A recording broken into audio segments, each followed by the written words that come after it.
आपल्या जीवनाची क्वालिटी ही आपल्या विचारांच्या क्वालिटीवर अवलंबून असते।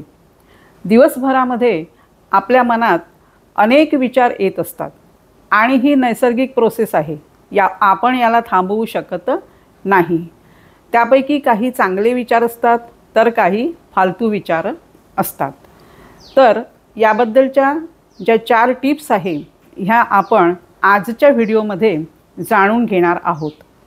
नमस्कार, मी प्राध्यापिका पद्मजा पुनसे निंगोट आपले मनपूर्वक स्वागत करते। तर दिवसभरात आपल्या मनात असंख्य विचार येतात। त्यापैकी काही विचार हे चांगले असतात तर काही विचार हे फालतू असतात। तर आता चांगले विचार म्हणजे कोणते विचार? तर ज्या विचारांनी तुमच्या जीवनात आनंदाचे तरंग उठतात, ज्या विचारांमुळे तुमच्या चेहऱ्यावर हास्य फुलते, ज्या विचारांमुळे तुमचं मन शांत होते, ज्या विचारांमुळे तुम्ही इतरांना प्रेरणा देऊ शकता, तर हे जे विचार आहे हे आहेत चांगले विचार। आता फालतू विचार म्हणजे कोणते?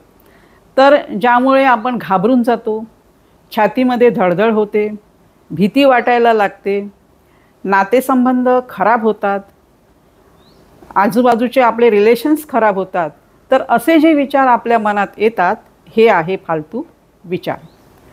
तर याबद्दलच्या ज्या 4 टिप्स आहेत त्या आपण बघूया। तर पहिली टीप आहे विचारांप्रती जागरूक रहा।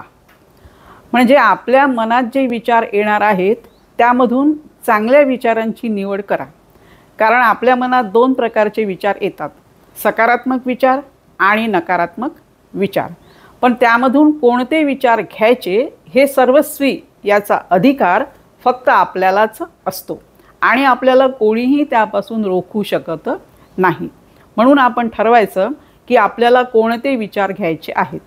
हे बघा, जेव्हा आपण रस्त्याने जात असतो तर आपल्याला अनेक लोक भेटतात, अनेक गाड्याही दिसतात, पण त्या अनेक लोकांमध्ये आपण जे आपल्या ओळखीचे असतात, ज्यांच्यासोबत बोलण्यामुळे आपल्याला आनंद होतो, अशाच लोकांसोबत आपण बोलतो। म्हणजे निवडक लोकांसोबतच आपण बोलतो, इतरांसोबत आपण बोलत नाही।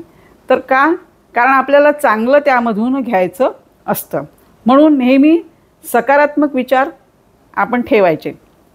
बघा, आता तुम्ही लग्नाला गेलात किंवा रिसेप्शनला गेलात तर तिथे अनेक डिशेस असतात, पण तुम्हाला जी डिश आवडते तीच डिश तुम्ही खायला घेता।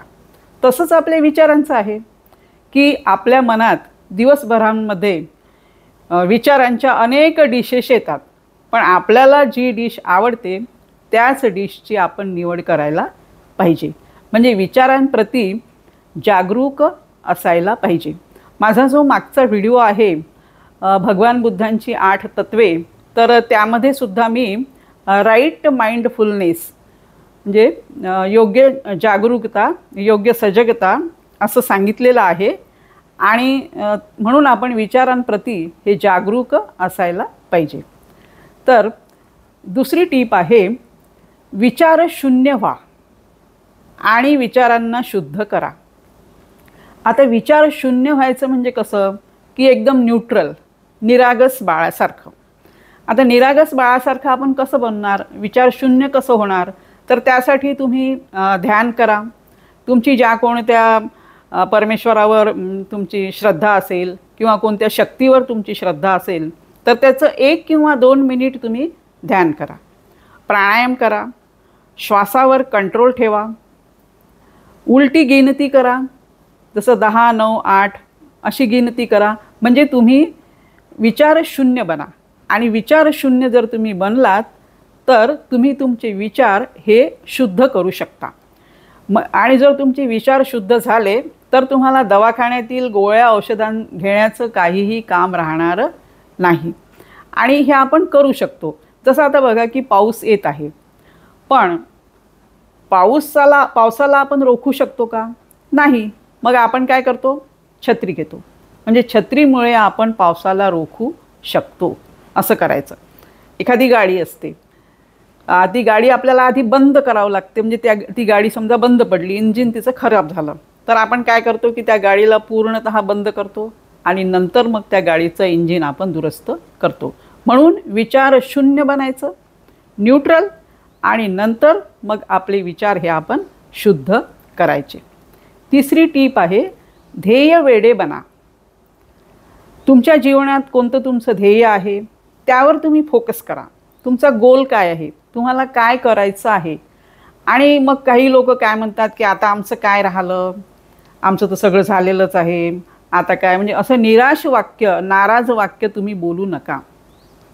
आणि आपल्या दररोजच्या ज्या क्रिया आहेत, जसं की झोपणे, उठणे, बोलणे, चालणे, खाणे, पिणे, तर हे जे असते, तर ह्या क्रिया तर आपण करतोच. पण याच्या व्यतिरिक्त तुम्ही काय करू शकता, साध्या साध्या म्हणजे तुम्ही टिप्स घेऊ शकता. की समजा तुम्ही गृहिणी असाल आणि तुम्ही चांगला स्वयंपाक करता, तुम्ही सुगरण आहात, पण आणखी त्यामध्ये मी कशी जास्त चांगली सुगरण बनणार याचा विचार करायचा. म्हणजे जास्त चांगला पदार्थ मी कसा बनवू शकेल, आणि हे तुम्ही शिकू शकता. तुम्हाला काहीच करायचं नसेल तर तुम्ही पुस्तकं वाचा. तुमच्या आजूबाजूला जे लोक असतात त्या 10 लोकांना तुम्ही आनंदी ठेवण्याचं काम करा. आणि आता तुम्हाला इतक्या वर्षाचा अनुभव असतो, तुम्ही समजा रिटायर झालेले असाल, तर तुमचे नातवंड असेल तर त्या नातवंडांना तुमच्या लाईफच्या अनुभवातील गोष्टी त्यांना सांगा. काही मोटिवेशनल स्टोरीज त्यांना सांगू शकता तुम्ही. म्हणजे असं करून तुम्ही आजूबाजूच्या लोकांना आनंदी करू शकता आणि तुमचं ते ध्येय तुम्ही बनवू शकता. हे बघा, महाभारतातलं एक उदाहरण आहे की द्रोणाचार्य आणि अर्जुन यांचं. तर बाल, कौरव आणि पांडव हे सर्व यांची एक छोटी स्पर्धा घेण्याचं द्रोणाचार्यांनी ठरवलं होतं. आणि त्यांनी ते झाड, पक्षी असं तिथे ठेवलं. तर इतरांना जेव्हा सर्वांना विचारलं तेव्हा सर्वांना काय दिसत होतं की त्यांना झाड, पक्षी, पानं, फुलं, आजूबाजूला उभे असलेले लोक हे सर्व दिसत होतं. पण अर्जुनाला फक्त त्या पक्षाचा डोळा दिसत होता. म्हणजे त्याचं जे ध्येय होतं ते ध्येय हे बिलकुल म्हणजे परफेक्ट होतं. आणि म्हणून आपलं असं ध्येय, तिथे फोकस करायचं आपल्या ध्येयावर, आपल्याला काय करायचं आहे. आणि ध्येयाकडे आपण फोकस केलं की मग आपले विचार सकारात्मक होऊन जातात. एखादा मुलगा आणि मुलगी आहे, समजा प्रियकर आणि प्रेयसी आहे, आणि त्या प्रियकराला प्रेयसीनी बोलावलं आहे तिच्या घरी की उद्या ती लग्नाला होकार देणार आहे आणि तू माझ्या घरी ये. तो प्रियकर किती खुश झालेला आहे. त्याला सकाळी अलार्मची सुद्धा गरज पडणार नाही. तो सकाळी होऊन अगदी टिपटॉप रेडी होणार. समजा तो बसनी जात असेल तर त्याला गर्दी जाणवणार नाही. आणि कारण काय की त्याचं फोकस काय आहे की आज मला तिच्या घरी जायचं आहे आणि ती मला लग्नासाठी होकार देणार आहे. म्हणजे त्याचा तो गोल आहे. म्हणून एक असं कोणतं तरी ध्येय तुम्ही ठेवा. पुस्तकं वाचा, चांगले पुस्तकं वाचा. आणि टी व्हीवरील निगेटिव्ह सिरियल्स बघू नका, निगेटिव्ह बातम्या बघू नका. कारण त्याने काय होतं की आपण जे असं निगेटिव्ह पाहिलं तर आपण जे ऐकतो, बोलतो, वाचतो, पाहतो, हे सगळं पंचेंद्रियांमार्फत त्याचा परिणाम हा आपल्या मनावर होतो आणि तसे विचार मग आपले निर्माण होतात. म्हणून सकारात्मक जे तुम्हाला वाटतं, टी व्हीवरील जे सकारात्मक आहे जे आहे ते घ्या तुम्ही. नकारात्मक सगळं तिकडे दुर्लक्ष करा.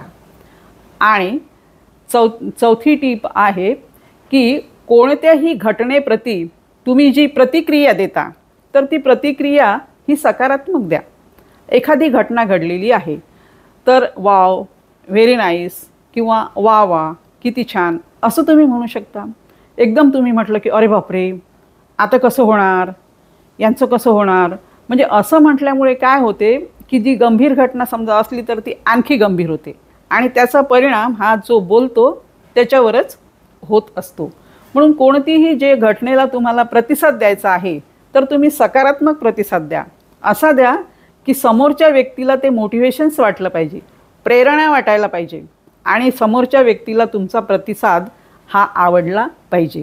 बरेच वेळा काय होतं की आता आपल्या घरी आपण असतो आणि कोणी जे बाहेर गेले असेल आपल्या घरचे व्यक्ती, समजा ते दररोज 7 वाजता संध्याकाळी परत येतात, पण आज त्यांना यायला वेळ झाला, तर आपल्या मनात सारखं असं धडधड होते की अरे 7 वाजले आले नाही, 7:30 वाजले, 8 वाजले, काही झालं तर नसेल, ॲक्सिडेंट तर झाला नसेल, म्हणजे असे असंख्य विचार आपल्या मनात येतातच.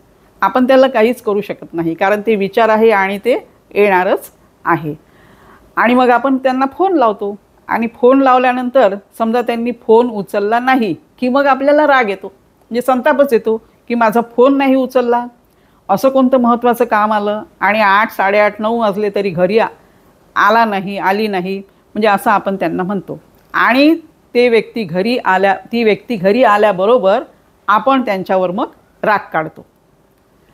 आणि जेव्हा ती व्यक्ती आपल्याला सांगते की अगं मी तुझ्यासाठीच काहीतरी घ्यायला गेलो होतो, अहो मी तुमच्यासाठी काही आणायला गेले होते, तर मग आपल्याला खंत वाटायला लागते की उगाच मी यांच्यावर चिडले आहे, माझा राग व्यक्त केला. आणि राग व्यक्त केल्याने काय होते की आपलंच प्रेशर वाढतं आणि प्रेशर वाढलं की मग त्याचा परिणाम हा आपल्या मनावर होतो.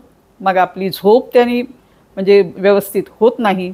म्हणून प्रतिक्रिया देताना सकारात्मक प्रतिक्रिया द्या, जबरदस्त, शानदार, म्हणजे पुढची व्यक्ती हे आणखी पुढे जोमाने काम करू शकली पाहिजे.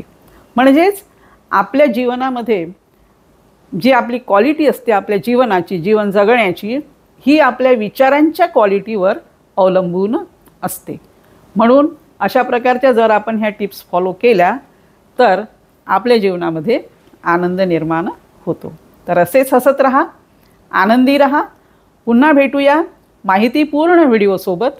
तोपर्यंत नमस्कार.